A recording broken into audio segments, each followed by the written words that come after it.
இறை இயேசுவில் அன்புக்குரிய சகோதர சகோதரிகளே, நம் ஆண்டவராகிய இயேசு கிறிஸ்துவின் உயிர்ப்பு பெருவிழாவை கொண்டாடும் நாளிலே உங்கள் அனைவருக்கும் உயிர்த்த கிறிஸ்துவின் அமைதியும் அவர் தருகின்ற மகிழ்ச்சியையும் உங்களுக்கு அன்புடன் தெரிவித்துக் கொள்கின்றேன். லூக்கா எழுதிய நற்செய்தியிலே அதிகாரம் 24 இறைவசனம் 34 இவ்வாறு கூறுகின்றது: உண்மையாகவே ஆண்டவர் உயிர்த்தெழுந்தார்.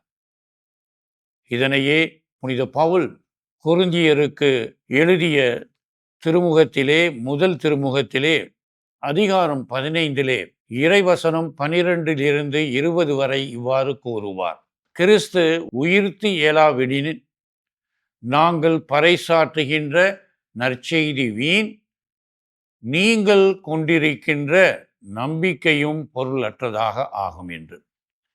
எனவே கிறிஸ்துவின் உயிர்ப்பு நமக்கு இறைவனால் தருகின்ற ஒரு மகிழ்ச்சியான செய்தி மட்டுமல்ல, நம்முடைய விசுவாசத்தை உறுதிப்படுத்துகின்ற, வளர்க்கக்கூடிய, அதை நமது வாழ்க்கையில் மெய்ப்பித்து காட்டக்கூடிய ஒரு அழைப்பாக இருக்கின்றது.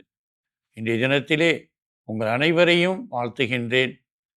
என்னுடைய ஆசிரியின் மூலமாக, ஜெபத்தின் மூலமாக இறை அருள் நிறைந்த அமைதியும் மகிழ்ச்சியும் உங்களது வாழ்க்கையில் என்றும் இருக்க தொடர்ந்து உங்களுக்காக ஜெபிக்கின்றேன்.